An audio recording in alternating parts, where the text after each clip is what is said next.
In 1970, the Soviet Union built a brand new city from scratch.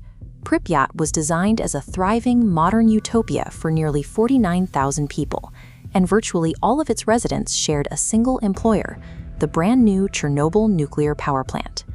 The plant was powered by the RBMK-1000. At the time, this reactor design was touted as a pinnacle of Soviet engineering. It was massive, capable of producing immense amounts of electricity, and officials openly boasted that it was so stable it was physically impossible for it to fail. But that confidence masked severe internal engineering deficiencies. Intense pressure from the state to maximize economic output meant the reactor's blueprints were rushed. The design contained highly volatile flaws that were classified as state secrets and hidden entirely from the people operating the plant. By prioritizing national prestige and electricity quotas over transparent engineering, the state had quietly assembled a trap. The citizens of Pripyat were living next to a machine they believed to be perfectly safe, but which was actually hiding a fatal vulnerability. On April 25th, the plant operators prepared for a routine safety test. The goal was to see if, in the event of a total blackout, the reactor's spinning turbines had enough residual momentum to generate the electricity needed to keep the emergency coolant pumps running. They were supposed to run the test during the day shift. However, a sudden surge in regional electricity demand prompted the grid controller in Kyiv to order a delay. The reactor had to stay online, pushing the shutdown back by 10 full hours. The official plant logs from that day show the exact moment of the delay at the 1400 timestamp. That single administrative decision meant the highly complex procedure was handed off to the night shift, a crew that was exhausted, unprepared, and hadn't been given the proper instructions to run the test safely.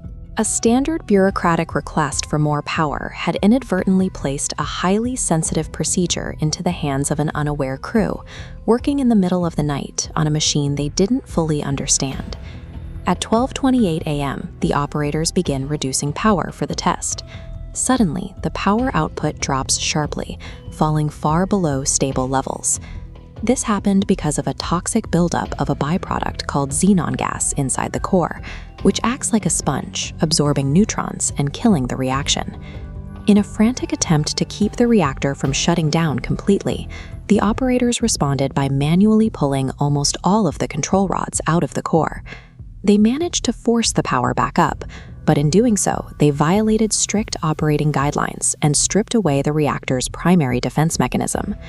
This animated diagram shows a quirk of physics unique to the RBMK reactor. The reactor used water as a coolant. As that water heats up and boils into white steam bubbles, or voids, it actually causes the nuclear reactivity in the core to increase. This creates a volatile feedback loop. More heat creates more steam, and more steam creates even more heat. Without the control rods in place to absorb that extra reactivity, the reactor becomes intensely unstable. By pulling the rods to fight the xenon gas and simultaneously allowing excessive steam to build up in the cooling channels, the operators had unknowingly primed the reactor for an unstoppable runaway reaction. The test officially began, but the power immediately started surging. At exactly 01:23:40 a.m., an operator slammed the emergency shutdown button, known as EPS5, intending to drop all the control rods back in and abort the test. This diagram shows the fatal design flaw of the RBMK's control rods. They were tipped with graphite. When the emergency button was pressed, those graphite tips entered the core first, physically pushing the liquid cooling water down and out of the narrow channels. Because graphite accelerates nuclear reactions, while water slows down, replacing that water with graphite caused a massive, localized spike in reactivity. The channels ruptured instantly, jamming the rods in place before the absorbing material could even reach the core. 18 seconds later, at 01:23:58 a.m., the immense pressure triggered a pair of catastrophic explosions. The blast blew the 1,000-ton concrete roof completely off the reactor building, launching radioactive debris and a massive fireball high into the night sky. The very safety mechanism designed to shut the reactor down was the exact trigger that destroyed it. The first firefighters arrived at the scene by 0:28 a.m. They had absolutely no idea they were walking into an exposed nuclear core. Dispatchers had explicitly told them they were responding to a standard electrical fire on the roof. Working without any protective radiation gear, the crews began to experience bizarre symptoms. One described tasting metal. Others felt pins and needles, the immediate effects of fatal radiation. By 5 a.m., they had successfully extinguished the blazes on the roof. Their actions saved the neighboring reactor unit from catching fire, but the effort cost them their lives. Within weeks, dozens of these first responders died from acute radiation syndrome. The systemic secrecy of the Soviet state had created the disaster through hidden design flaws, and it instantly condemned the very people who rushed in to stop it. While the fires burned, the 115,000 citizens of Pripyat and the surrounding villages woke up and went about their normal weekend.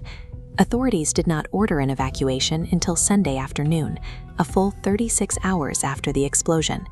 When the buses finally arrived, residents were instructed through loudspeakers to pack their documents and a small amount of food for a temporary relocation. They had no idea they would never see their homes again. Back at the plant, a desperate aerial battle was underway. Soviet helicopter pilots flew thousands of highly dangerous missions through the radioactive plume, dumping more than 5,000 tons of sand, clay, and boron directly into the exposed, burning core. Meanwhile, an even worse threat was forming underground.